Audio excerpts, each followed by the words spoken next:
जी जनाब, आज हम पढ़ेंगे एपीसाइक्लॉइड। एपीसाइक्लॉइड का मतलब ये है कि जब आपका जो सर्कल है वो किसी दूसरी कर्व्ड पाथ के ऊपर मूव करेगा तो उसका जो कोई भी पी पॉइंट है वो जो पाथ ट्रेस करेगा दैट पाथ इज़ कॉल्ड एपीसाइक्लॉइड। और अगर ये सर्कल स्ट्रेट लाइन पे मूव करेगा तो वो जो पाथ होगा दैट इज़ कॉल्ड साइक्लॉइड। ठीक है, अब हमने एपीसाइक्लॉइड को बनाना है। तो एपीसाइक्लॉइड के लिए हमारे पास ये जो जिस सरफेस के ऊपर मूव कर रहा होता है इसको हम डायरेक्टिंग सर्कल कहते हैं, डायरेक्टिंग सर्कल। और जिस सर्कल के ऊपर होता है उसको हम कहते हैं बेस सर्कल। क्या कहते हैं? Base circle. तो अब लेट्स सपोज हमारे पास प्रॉब्लम ऐसे है कि बेस सर्कल जो है, ठीक है, उसका अगर डायमीटर है 50 mm, ठीक है, और आपके पास जो डायरेक्टिंग सर्कल है उसका अगर है 70 mm, ठीक है। तो अब आपने इसको कैसे ड्रॉ करना है एपीसाइक्लॉइड को, उसका मैं फ्री हैंड डायग्राम आपको बना के दिखा देता हूँ। आपने सबसे पहले क्या करना है, एक सेंटर लेना है और एक यहाँ पे एक पॉइंट लेना है और उसको मिलाना है। ठीक है, ये आपने एक लाइन लेनी है। अब इस लाइन की लेंथ कितनी लेनी है, वो आपने 70 mm प्लस 25 mm, ठीक है। तो यानी कि ये पूरी डायरेक्टिंग सर्कल की और इसकी हाफ, तो ये आगे 95 mm। तो आपने 95 mm की एक लाइन लगानी है। फिर आपने क्या करना है, आपने 70 mm की एक प्रकार खोल के यहाँ पे एक पी पॉइंट, एक सी पॉइंट ले लेना है। ठीक है, ओ पी सी। तो ये अब आपके पास 70 mm की आ गई और ये जो था ये अब आपके पास सॉरी, ये इसको हम ऐसे कर लेते हैं, ठीक है। और ये यहाँ पे ये पॉइंट आ गया सी, दिस इज 70 mm और ये 25 mm, ठीक है। अब यहाँ पे प्रकार मैंने खोल के 25 की, इसको सेंटर के ऊपर मैंने एक सर्कल लगा दिया। ठीक है, अब क्या करना है, अब ये करना है कि यहाँ से ये जो सी पॉइंट था आपके पास, ये जो सी पॉइंट था, इस सी पॉइंट से आपने प्रोटेक्टर रख के यहाँ पे एक एंगल लगाना है, यहाँ पे एंगल, ठीक है, एंगल। अब एपीसाइक्लॉइड का जो एंगल है वो निकालने का फार्मूला क्या होता है, आर ओवर बड़ा आर इंटू 360।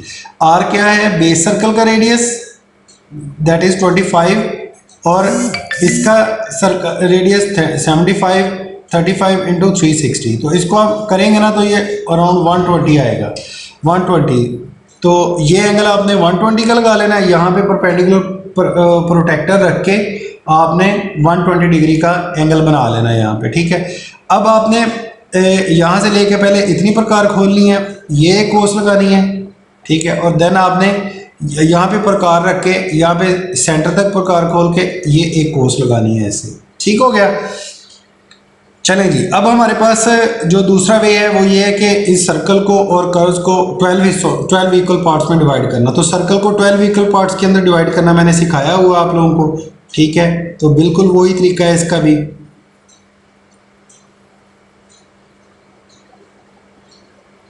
तो ये अब हमारे पास क्या आ गया, 1 2 3 4 5 6 7 8 9 10 11 एंड 12। अब क्या करना है, अब आपने ये जब 12 इक्वल पार्ट्स में डिवाइड हो गया तो अब आपने इस जो अंदर वाली कर्व है इसको 12 इक्वल पार्ट्स में डिवाइड करना है। तो वो मैंने कर्व को भी 12 इक्वल पार्ट में डिवाइड करना सिखाया हुआ है, तो आपने उसके मुताबिक इसको 12 इक्वल पार्ट में डिवाइड कर लेना। 1 2 3 4 5 6 7 8 9 10 11 एंड 12। 1 2 3 4 5 6 7 8 9 10 11 एंड 12। अब आपने ये जो पॉइंट आपको मिले हैं इनसे आपने अब एक स्ट्रेट लाइन सेंटर से मिलाते जाना है इसको। ठीक है, स्ट्रेट लाइन सेंटर से मिलाते जाना है, ऐसे मिलाना कि जो बाहर वाली कर्व है उसको भी ये क्रॉस करे।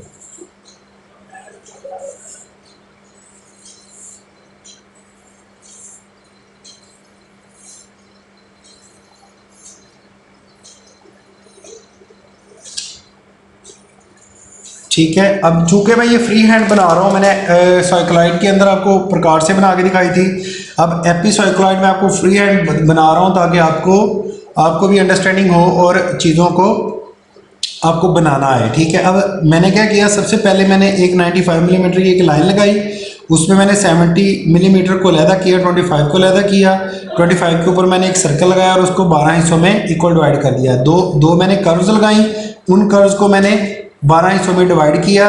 अब ये जो एंगल है इसका फार्मूला ये है। अब मैंने इन सारे पॉइंट्स को आपस में मिला दिया। अब ये जो मुझे पॉइंट सेंटर से आगे ये वाला जो मिला है that is C1, C2, C3, C4, C5, C6, C7, C8, C9, C10, C11 and C12। अब आपने क्या करना है, अब हमने साइक्लॉइड्स के अंदर देन क्या किया था कि एक स्ट्रेट लाइनें खींची थी। अब यहाँ पे स्ट्रेट लाइंस नहीं खींचनी। अब आपने क्या करना है, अब आपने यहाँ पे प्रकार रख के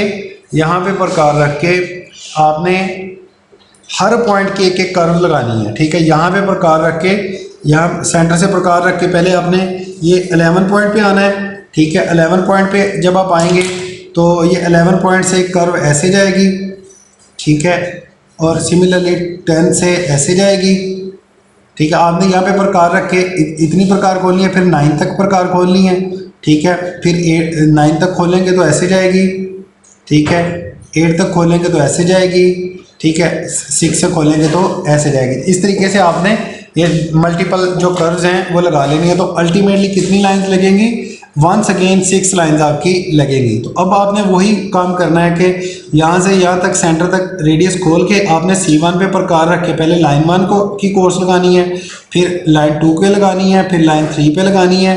जैसे जैसे आप इसको लगाते जाएंगे आपकी जो फाइनल फॉर्म है, तो ये आपके पास कोई ये जो साइक्लॉइड्स है ये कुछ इस तरीके की ये आपके पास बन जाएगी। ठीक है।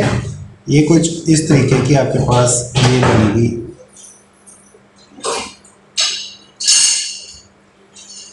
कर्वेचर में। ठीक है। दिस इज एपीसाइक्लॉइड कि एक सर्कल के अंदर आपने एक उसका पाथ बना दिया। ठीक है। ये पाथ कौन सा है, एपीसाइक्लॉइड। इसका प्रोसीजर बड़ा सिंपल है, मैंने आपको बता दिया है। अब आपने इन्हीं स्टेप्स को फॉलो करना है और इन पॉइंट्स को मिला के एपीसाइक्लॉइड ड्रॉ करनी है आपने। ठीक है। तो अभी जो हमने सीख लिया वो साइक्लॉइडल कर्व हमारी पूरी होगी। एपीसाइक्लॉइड और साइक्लॉइड हमने सीख लिया। देन अभी हम स्टार्ट करेंगे आगे इनवॉल्यूट फिगर।